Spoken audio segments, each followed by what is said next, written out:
place where he grew up, until he died at Eckerle, 80 years old, surrounded by his works.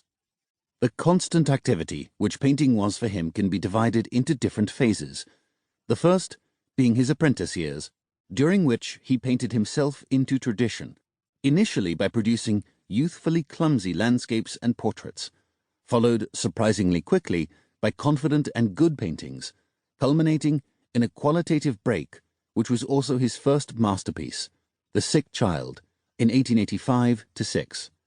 He was 22 years old. The second was the period up to 1892, when he painted in many styles and was clearly searching for a way to give expression to what he had within him. The canvases from this period include everything from realistic harbour motifs to classically impressionist street scenes.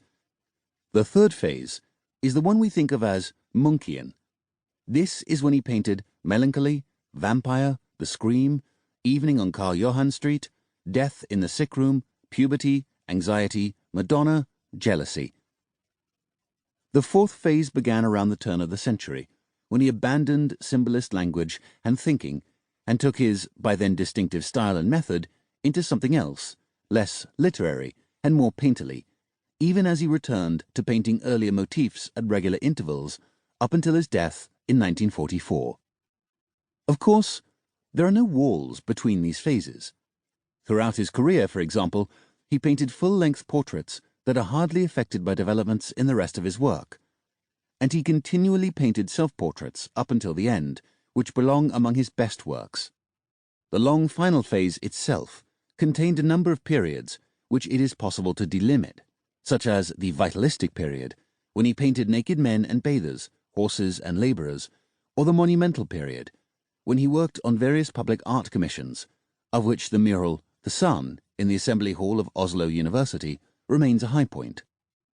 To divide an artist's productive life into phases is a way of handling it, and this feels especially important in Munch's case, since the works he is now remembered for are almost exclusively paintings dating to a particular period, numbering some 10 to 15 paintings out of a total production of more than 1,700, so familiar by now that they have become emblems of themselves, and therefore almost impossible to see as anything other than that. The style refers to Munch, and Munchian refers to the style, in a circular movement that closes the paintings off to the viewer, shutting us out. That movement belongs to modernity, the age of reproduction, along with Van Gogh's sunflowers and Manet's water lily ponds, Picasso's Guernica and Matisse's dancing women. Munch's The Scream is perhaps the most iconic image of our time. This means that the picture has invariably already been seen, so it is no longer possible to see it as if for the first time. And since so much of what Munch invested in this painting had to do precisely with alienation, with seeing the world as if for the first time by creating a distance of non-familiarity, it is clear that The Scream is in a sense ruined for us as a work of art. But Munch as an artist is not ruined.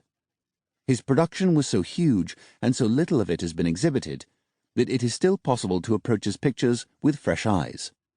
And by not focusing exclusively on his masterpieces, by not stopping at them, but rather seeing them as stations along a more than 60-year-long continual search for meaning, a continual exploration of the world through painting, full of failure, fumbling and banality, but also of wildness, audacity and triumph, perhaps The Scream, too, will come into its own as a work of art.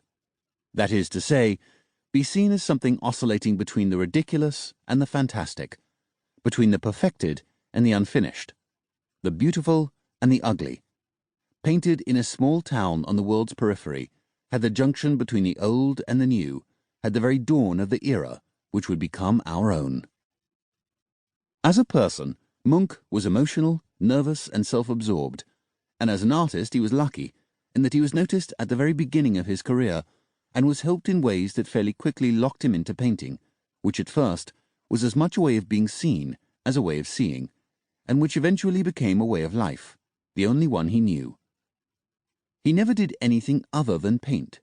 He never held a job, he didn't found a family, and he hardly spent any time on the practical matters which a life is usually full of.